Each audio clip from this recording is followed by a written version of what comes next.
You asked for it. About a month ago I made a video. Yes. And I was cranky. You all hear me up the back? I was cranky. I made a video. I was cranky because I didn't like the way this country was going and I really liked what Qantas was doing with the spirit of Australia. And I'm still cranky about that. The last few weeks have been amazing and I always thought that my entire life was about being a pilot. And I now see that the last 68 years was to get me to this point.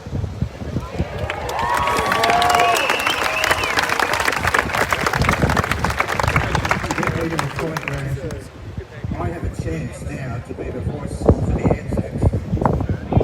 I have a chance now to be a voice for the spirit of Australia, which has been decimated by politicians and bureaucrats and big corporations. Yes. And I'm also here to say to the First Nations people, whose ground on which we stand, that I'm really looking forward to the day when they get their sovereignty back.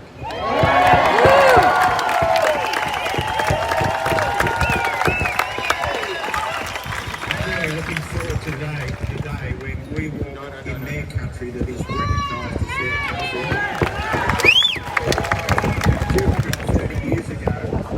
230 years ago, the British people, or the British Parliament and the Royal Family decided to turn Australia into an offshore detention centre. I'd like to thank the First Nations people for being patient with us, and I pray that they will join with us when they do take their sovereignty back, to bring this country back to its rightful state.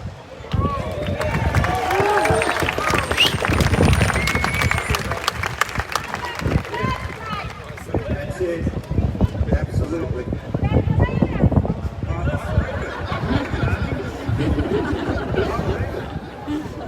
Oh boy. All right. So what does the spirit of Anzac mean?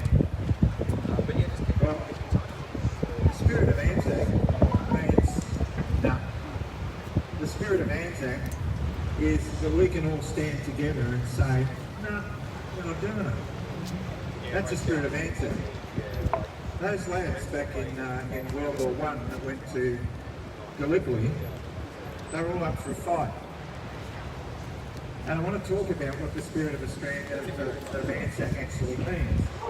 It's not known by many that in the Great War in 1918, when the Germans mounted a massive offensive near the town of Fromelles, that when the British Army was ordered to retreat to the coast, the Anzacs, who most of them had served time in Gallipoli, they all looked at the British retreating and they said, no, we didn't come over here to do that. So they fought the traffic that was heading for the coast to go back to the front line. And a tiny force of men stretched out paper thin, turned back the German advance, and it was the last time. That was the first time the Germans had been turned back, and they were defeated from that day on. That's that spirit. Nobody knows it was the Australian Army, who were joined by some Kiwis, some Indians, a few Brits and some Americans, that were the first major defeat for the German forces in World War I. Nobody knows that in World War II, the first major defeat of the German Reich was at Tobruk. And Tobruk was manned by Australian Anzacs with British, Canadians and with Indians. They turned back Rommel and his Panzer Division. Nobody knows that the first army in the world to turn back the Japanese advance was a ramshackle group at Mill Bay who were all Australians. Pilots who defended Port Moresby in the 1940s from the Japanese air attacks were riddled with dysentery and malaria, and they jumped in there in the cockpits of their Kitty Hawk fighters, and when they came back from shooting down Japanese aircraft, their cockpits had to be hosed out because they had dysentery. A lot of them flew in their pyjamas. We forget the sacrifice that was made at the Battle of Long Tan. A bunch of Australian diggers, most of them conscripts, stood and fought against an overwhelming army of North Vietnamese regulars and of Viet Cong. we quickly forget the sacrifice of our diggers in Afghanistan and Iraq. When the diggers returned from Vietnam, we turned on them. They did the dirty work that this government sent them to do, and we turned on them. When the diggers come back from Afghanistan covered in glory, they're tried by media and they're turned on. They were doing a dirty job that had to be done according to the government, which absolutely amounted to nothing because who's in power there now? The Taliban. We have to remember what the spirit of Australia is all about. And for us white fellas, we're proud of our Anzac heritage and we're proud of the sacrifices they made. And Senator Jackie Lambie, Senator Jackie Lambie came out in public media, mainstream media, and said that we're coming after you, anti-vaxxers, and we're going to put you in a ring of steel. My answer to Jackie Lambie is, nah, you're not going to do that. I'll tell you why, because my dad went to war to fight oppression where other countries and fascist dictatorships were doing that to their people, so that we wouldn't have to. So no, you're not going to put us in a ring of steel.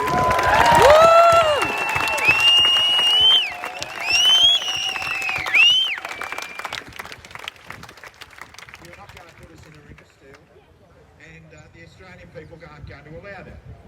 My question to the Prime Minister, is there one around anywhere? Has anyone seen him? Good question. I've had him on my aeroplane a few times. Where is he? Hiding behind the corporations who are pushing immoral mandates and state governments who have become dictatorial nations within the continent. Where is he? I want to know, Mr Morrison, what are you going to do with 10 or 20% of Australians who are going to say no?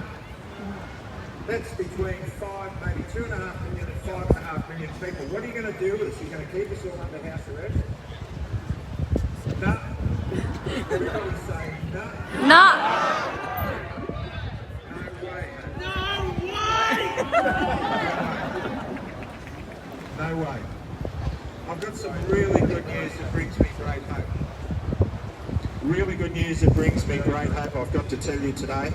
And there are some boys in blue, the thin blue line, who are respectfully listening and respectfully...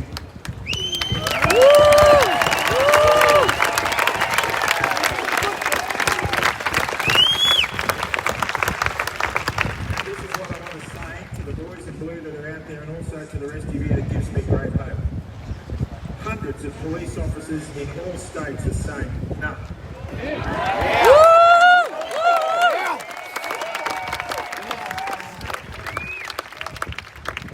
And they're saying no because they felt that they signed up to serve and protect.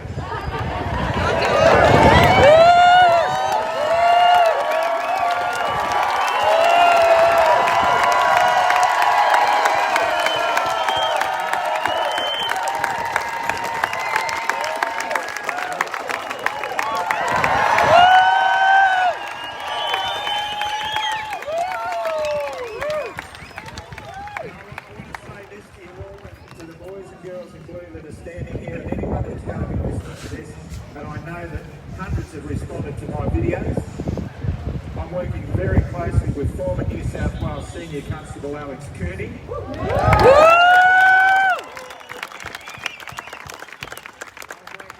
with currently suspended paramedic John Lata. And I'm working with New South Wales science teacher Big Mac.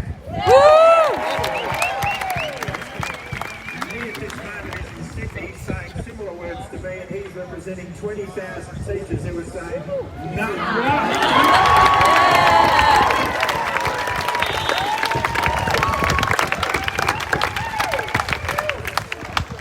And the Bible says, let your yes be your no and your not be your no.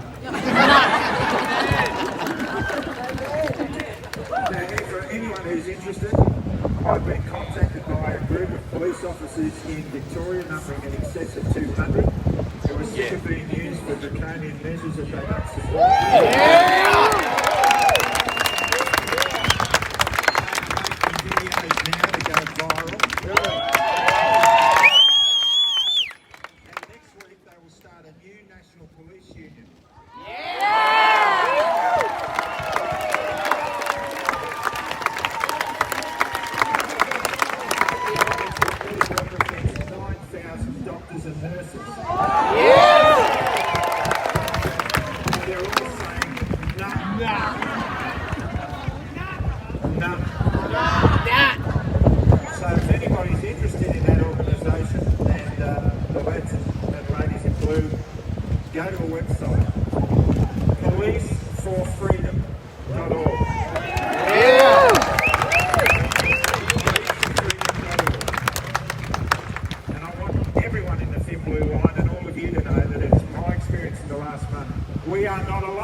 the efforts of mainstream media who just seem to cover things very loosely, to say the least.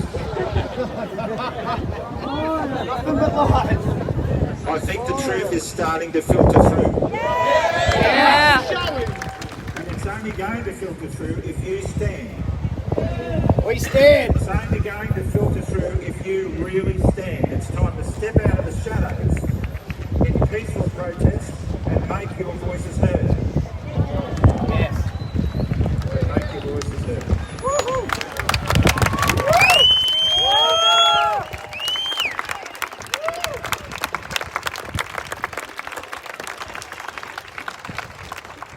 They collected the crippled and wounded and maimed, and they shifted their pain to Australia. The armless, the legless, blind and insane, while the brave wounded heroes of silver. And as the sick were in the circle of peace, I stared at the place where the legs used to be. I thank God there was nobody home. The green water born of the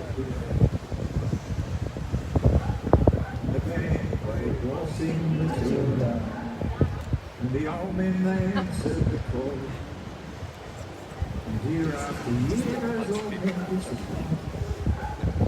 Soon no one will march there at all. And now every April I sit on my porch and I watch the parade pass before me.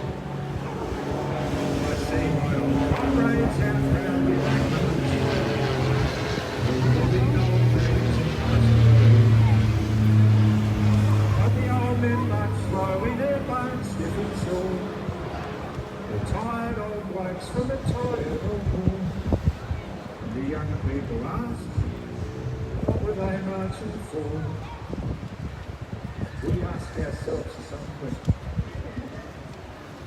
The band played waltzing Matilda, and the old men they answered the call. Year after year those old men disappeared. Soon no one wants to go down.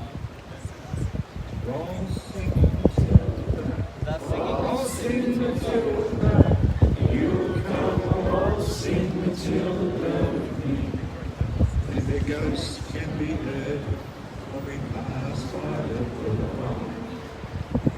Come waltzing Matilda with me. Hold the line.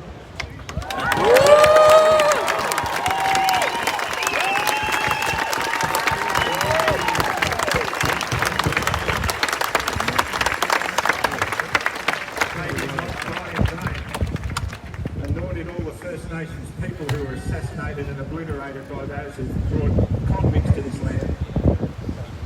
It's time for the dying to stop. It's time for the freedom to reign. And if any of you see anything in me that you admire, please don't pin that on me because I serve Jesus Christ. Yeah, yeah, yeah.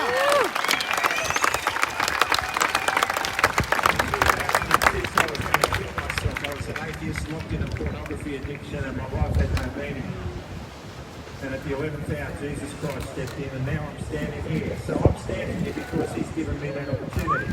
Yeah.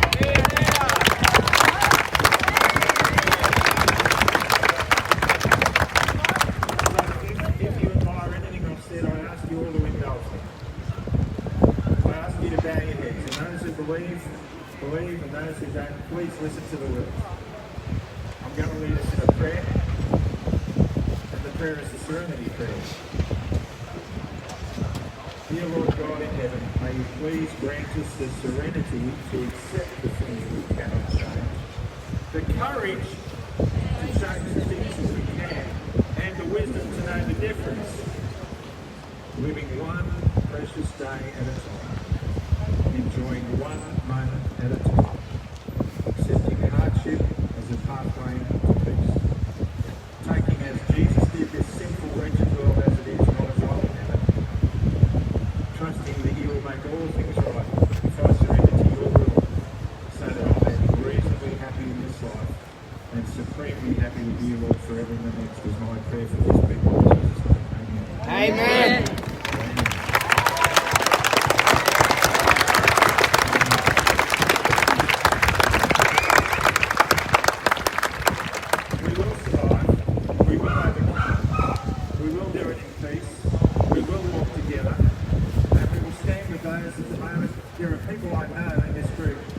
who have made a different medical decision to many of the rest of you. And they're here not because of a medical situation, they're here because we are struggling with a virus at the moment which is called fear. And it has several variants. One of them is the suicide variant. And I'm seeing hundreds of messages from people who are on the edge of that. Another one is the domestic violence variant. Another one is the collapse of business variant. Addictions are going back through the roof again because people are addicted because they feel a lack of connection. And what are we doing? We have hope. At this moment, there are meditations coming out that lots of us have known about for a long time. And perhaps mainstream media will start covering them a little bit more effectively. And people will see that this thing can be beaten without putting genetic modification.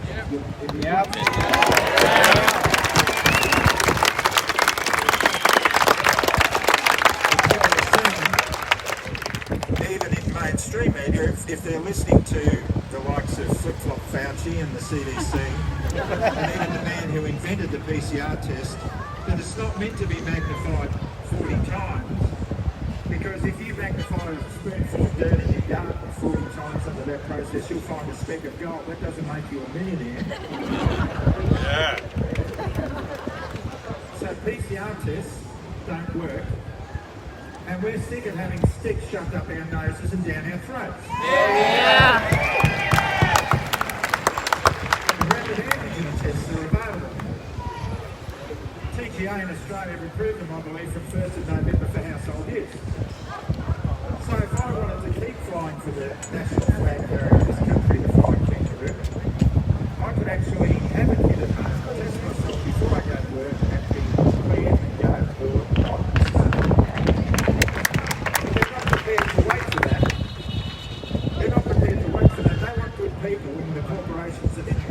Service to quit. And when that's done, they're going to have a big hole in their roster system. We know that for a fact. So why the rush? Why are we putting people in this ridiculous situation where they're losing their livelihoods? I wanted to be a pilot since I was 5 years old. I'm talking to hundreds and hundreds of them who had that same dream, but they're only half my age. And when Alan Joyce stands up and says, if people decide not to get a jab, they're deciding not to have a career in aviation. Boom! Yes! And that's what got me riled up. And the next thing that got me riled up to make that video was when Scott Morrison said, we don't do mandates in this country. Yes! Liar! Liar! We rely on our citizens to get informed consent. And your citizens are going to take this country back. Yes!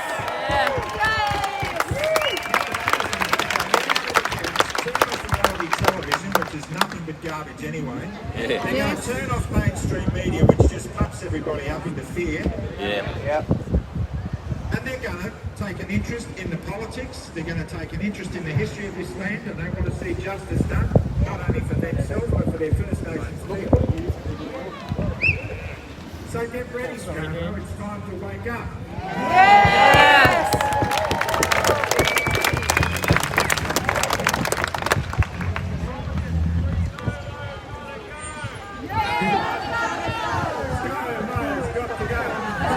Mo's got to go. Mo's got to go. Mo's got to go. Pedophile. Got to go. Alrighty, so I quit because I wanted to be a voice for those kids that are still there, who are too scared to speak up for obvious reasons.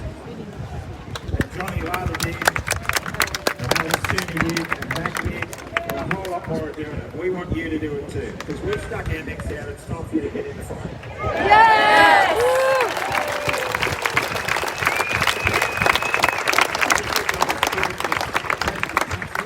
Let's restore it to where it should be in the first place, and let's get on with our lives, because they've taken too much already. Yes!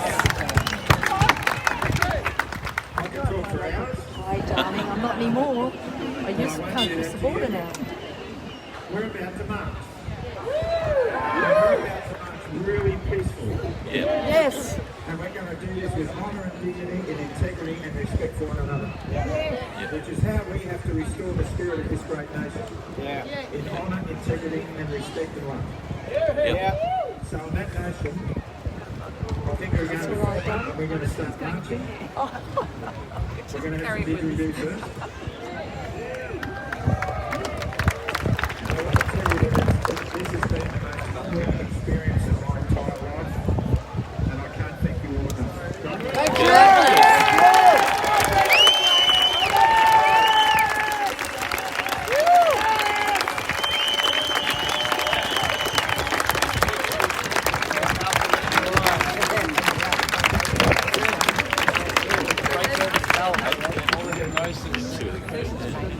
Yes.